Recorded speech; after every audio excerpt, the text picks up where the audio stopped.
Chinatown was a strange experience the first time around.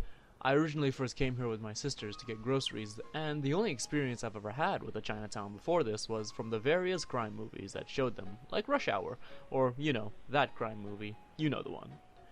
Trinidad has nothing like this. The most you would get are the various Chinese restaurants or variety shops that you would find downtown in Port of Spain, the main hub of activity in Trinidad. The various shops here, though, were shocking at first. See, Chinese culture is almost non-existent in Trinidad and Tobago.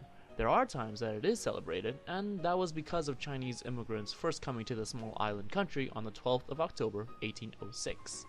This celebration of Chinese immigration was last celebrated in 2006 with Chinese dragon dances down the streets of the capital. I never witnessed it at the time, as I was just a kid, and my parents at the time were busy working.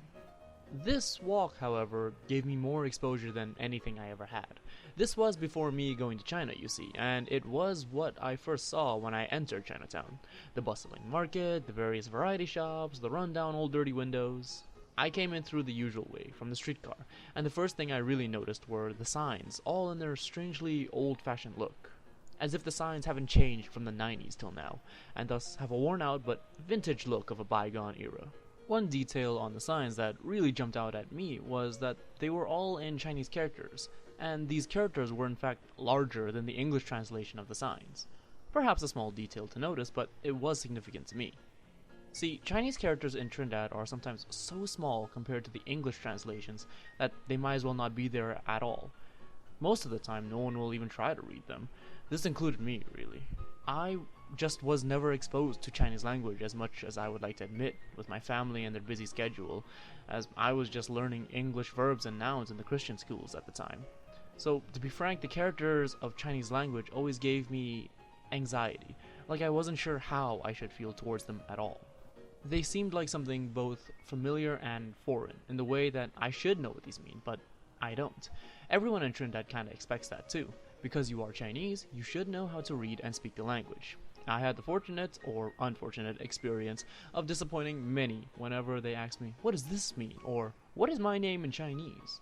Despite all that, however, I often felt that I should know this language. I should have some understanding of these characters. In the end, Trinidad had almost none of these characters, but Toronto inevitably had too much. So much so that I felt inadequate as a person. Thus, at the time of arriving to the restaurant that I went to in Chinatown, a thought came upon me.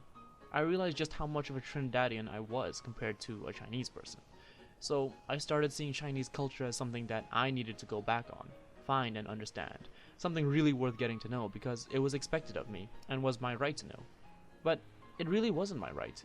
It wasn't anyone's right or destiny to understand and know Chinese. It was more of something that the society around them gave them. I guess what I really did respect or want was to be part of a culture that people wanted me to be in. Trinidad wanted me to be Chinese, as did my parents. But to get around the world that you live in, you pick up on what's necessary. And what was necessary at the time was to be a Trinidadian.